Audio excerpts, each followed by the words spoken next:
Dear students, this is Ms. Uruj Javed from the Smart School Sayyid Ahmad Khan campuses and Gulistan Johar campus. In this video, I will explain you about the properties of group 1 till 8 elements and some definitions. In the previous class, I explained you about the Dubelinear classification, Newland's classification, Mendeleev's periodic table and modern periodic table. और इसके अलावा मैंने आपको थोड़ा सा periodic table भी explain किया था. I hope that is clear to all of you. Now come towards the today's lecture. That is the properties of group 1A element. Group 1A elements को जो है alkali metal या lithium family भी कहा जाता है. This group includes lithium, sodium, potassium, rubidium, cesium and francium. इस group के अंदर जो एलिमेंट्स मौजूद हैं उनके नाम है lithium, sodium, potassium, rubidium, caesium and फ्रेंचियम. इनके बैलेंस शेल में सिर्फ एक इलेक्ट्रॉन होता है. जब ये रिएक्शन करते हैं तो ये वो इलेक्ट्रॉन लूज कर लेते हैं और अपने जो है यूनिवैलेंट पॉजिटिव आयंस फॉर्म कर लेते हैं. ये बहुत हाईली रिएक्टिव मेटल्स हैं जिनकी मेल्टिंग पॉइंट्स बहुत लो हैं. इसमें से फ्रेंचियम इज रेडियो एक्टिव. ये एल्कली मेटल्स कहलाते हैं क्योंकि जब ये फॉर्म करते हैं वाटर सॉल्यूबल बेसिस, यानी जैसे कि सोडियम हाइड्रोक्साइड हो गया और पोटेशियम हाइड्रोक्साइड हो गया. ग्रुप 2A को द अल्कलाइन अर्थ मेटल्स और बेरिलियम फैमिली भी कहा जाता है. इसमें आपके पास beryllium, magnesium, calcium, strontium, barium और रेडियम मौजूद हैं. इनके बैलेंस शेल में 2 इलेक्ट्रॉन होते हैं. जब ये रिएक्शन करते हैं तो ये जो है ये 2 इलेक्ट्रॉन लूज कर लेते हैं और डाइवेलेंट पॉजिटिव आयंस बना लेते हैं. Radium is radio active. ये वाले एलिमेंट्स थोड़े से हार्डर होते हैं. इनके मेल्टिंग और बॉइलिंग पॉइंट थोड़ी हाई होते हैं as compare to alkali metal. Group 3A को बोरॉन फैमिली कहा जाता है. इसके अंदर boron, aluminium, gallium, indium and thallium है. इनके बैलेंस शेल में 3 इलेक्ट्रॉन्स होते हैं. जब रिएक्शन करते हैं तो ये 3 इलेक्ट्रॉन को लूज कर लेते हैं और ट्राइवेलेंट पॉजिटिव आयन बना लेते हैं. ये बहुत ज़्यादा हाईली इलेक्ट्रोपॉजिटिव हैं सिवाय बोरॉन के जो कि मेटलॉइड है. ग्रुप 4A को कार्बन फैमिली कहा जाता है. इसके अंदर carbon, silicon, germanium, tin and lead जो है वो मौजूद है. इनके बैलेंस शेयर में 4 इलेक्ट्रॉन होते हैं. इनके पास जो है वेरिएबल बैलेंस होता है. Carbon is non metal, silicon and germanium are metalloids and tin and lead are metals. Group 5A is nitrogen family. It includes nitrogen, phosphorus, arsenic, antimony and bismuth. इनके valence shell में 5 electrons होते हैं. Nitrogen and phosphorus are non metals. arsenic and antimony are metalloids and bismuth is metal. Except nitrogen, all exist in more than one allotropic form. Group 6A को oxygen family कहा जाता है. इनके पास oxygen, sulphur, selenium, tellurium और polonium है जो elements मौजूद है. इनके बैलेंस शेल में 6 इलेक्ट्रॉन्स होते हैं. Oxygen and sulphurs are non metal, selenium and tellurium are metalloids and polonium is metal. सबके पास एलोट्रॉपी की प्रॉपर्टी मौजूद है. 7A ग्रुप को हैलोजेंस कहा जाता है. फ्लोरीन, क्लोरीन, ब्रोमीन, आयोडीन और एस्टेटीन इसके अंदर मौजूद होती हैं. एस्टेटीन के अलावा सारे नॉन मेटल्स हैं और सब as a diatomic molecule exist कर रहे होते हैं, यानी आपको Cl2, Br2, I2, F2 इस तरह से मिलेंगे. इनके बैलेंस शेल में 7 इलेक्ट्रॉन होते हैं और इनकी आयनाइजेशन एनर्जीज बहुत ज़्यादा हाई होती है.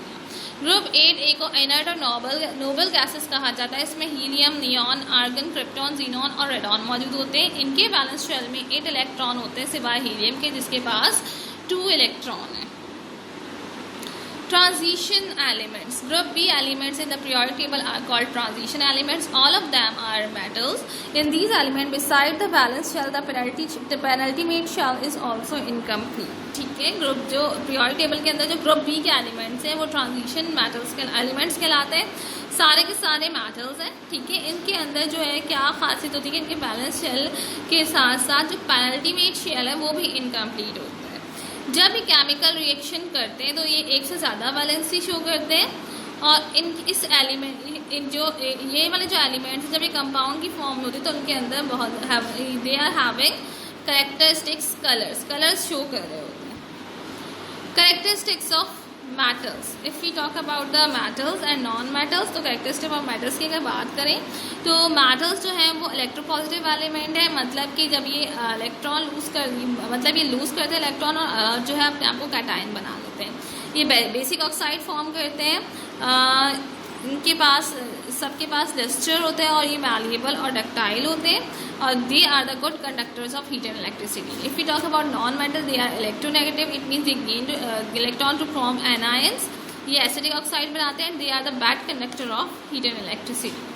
Now I am talking about some definitions. सबसे पहले periodic table, the table obtained by arrangement of elements in order of their increasing atomic numbers such that the element with similar electronic configuration are placed in the same group is called a periodic table. Okay, the vertical column in each element with similar properties are placed in the periodic table is called a group.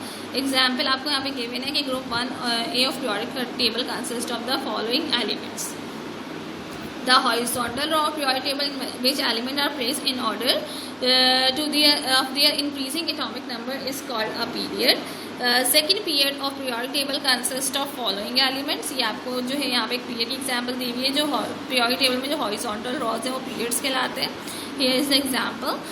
Periodicity, the repetition of properties of element after regular interval is called periodicity. जो properties का repetition हो रहा है elements के अंदर after a regular interval, एक interval के बाद ही periodicity कहलाता है. जैसे lithium की properties जो है वो similar है sodium से और potassium से. ये जो repetition हो रही है properties की ये कहलाती है periodicity of elements.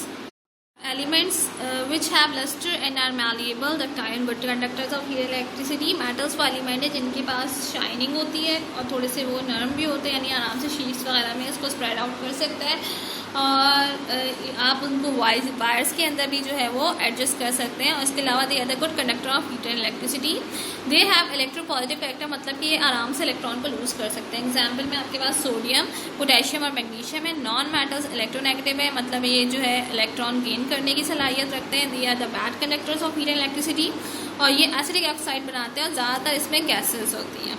मेटालॉइड्स उनको कहा जाता है जिनके पास दोनों करेक्टरिस्टिक्स और like they are showing the properties of metals and non metals both as well. Example boron, silicon and germanium. Atomic radii, half of the distance between two adjacent nuclei of two similar atoms in touch with each other. आप कह सकते हो कि अगर दो atoms हैं, similar atoms हैं जो एक साथ आपस में एक दूसरे के इन टच में, उस एक एटम के न्यूक्लियस से लेकर दूसरे एटम के न्यूक्लियस तक का जो डिस्टेंस है वो एटॉमिक रेडाई कहलाता है. इसको एंगस्ट्रॉम में जो है वो मेजर किया जाता है. 1 angstrom is equals to 10⁻⁸ centimetre. Ionization energy. Ionization energy, the minimum energy is required to remove an electron from gaseous atom in its ground state. जो सबसे कम एनर्जी रिक्वायर है किसी भी इलेक्ट्रॉन को रिमूव करने के लिए किसी भी एटम में से, वो उसकी आयनाइजेशन एनर्जी कहलाती है. इसको हम किलो जूल पर मोल में जो है वो मेजर कर रहे होते हैं. फॉर एग्जाम्पल अगर आप हाइड्रोजन है उसके साथ उसमें अगर हम ये आयनाइजेशन एनर्जी लगाएं तो वो इलेक्ट्रॉन लूज कर देगा, रिमूव कर देगा उसमें से, और यहाँ पे जो आयनाइजेशन एनर्जी यूज़ हो रही है वो +1312 किलो जूल पर मोल के हिसाब से हो रही है. Electron affinity, the change that occurs when an electron is gained by an atom is gaseous state. Electron affinity क्या है? वो एनर्जी चेंज जो एक एटम के अंदर आ रही है बाय गेनिंग वो एनर्जी चेंज जब एक एटम इलेक्ट्रॉन को गेन कर रहा है उसके अंदर जब कोई एनर्जी चेंज आ रही है उसकी गैसियस स्टेट में, वो इलेक्ट्रॉन एफिनिटी कहलाती है. इसको किलो जूल पर मोल में जो है वो मेजर किया जाता है. Electronegativity, the relative tendency of an atom in a molecule to attract share pair of electron to itself. किसी भी एटम की मॉलिक्यूल के अंदर किसी भी एटम की वो टेंडेंसी कि वो अपनी तरफ किसी भी इलेक्ट्रॉन को अट्रैक्ट करे, वो इसकी इलेक्ट्रोनेगेटिव कहलाती है. इसको हम नंबर से डिनोट करते हैं, उसका कोई यूनिट नहीं होता. I think that's all for today. I think the chapter is clear to all of you. If you have any confusion, any query, you can ask me. That's all for today. Till then, stay home, stay safe. Allah Hafiz.